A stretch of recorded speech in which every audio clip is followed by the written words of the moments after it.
Guys, good morning po sa ating lahat. Happy Thursday po. Ayan. Tayo po galing po ng palengke. So, ito po ang nabili ko.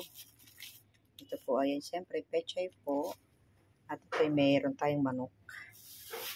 Ayan, may manok po tayo. At meron po tayong konting pork chop.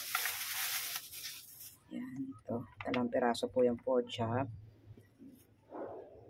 So, tayo po ay magpe-prepare po ng ating tanghalian this day. So, ito po yung ating lunch for this day. At ito naman po ang ating mga sahog. Ayan. May carrots ako and then meron akong patatas. Yan. Hugasan pa natin itong patatas. Actually, 3 po yan eh. Ayan. So, yan po. Linisin natin itong patatas. Yan. Yan. Nabili po natin na ganyan na doon sa palengke. So, i-clean natin siya ng mabuti. Linisin. Yan. So, ang gagawin ko po today is yung nilaga.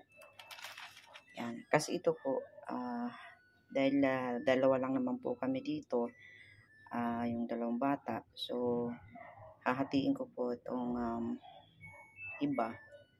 Kasi gagawin ko pong sabaw. Kasi kailangan po talaga ng mga bata na merong sabaw. So, piling-pili lang po kasi yung gulay.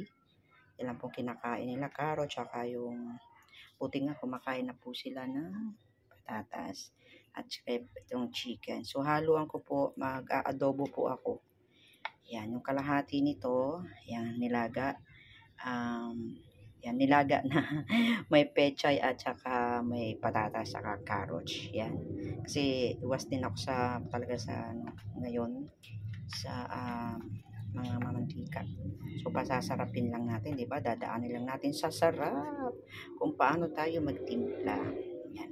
So, sasawag ko itong carrots kasi yung isa dyan na aking apupay ay mahilig sa carrots. So, yan ang ating menu for today. Bali, itong adobo is lulutuin ko na ngayon hanggang hapon na po ito. Yan, para 1 kilusan na lang dito sa kusina. Yan. So, tipid-tipid din ano. Gawa-gawa lang tayo ng paraan kung paano tayo makakatipid. Yan. Kung paano tayo mapapasarap yung ating lunch for today. So, yan po guys. So, maraming pong salamat sa inyo.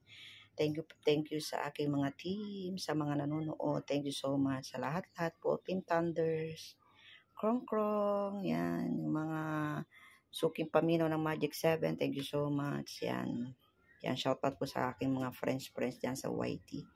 And thank you so much. Hindi ko na magbabanggit ng mga names nyo. Basta alam nyo yan. Yan. So, happy Sunday. Happy Thursday po. God bless po sa lahat. Bye-bye.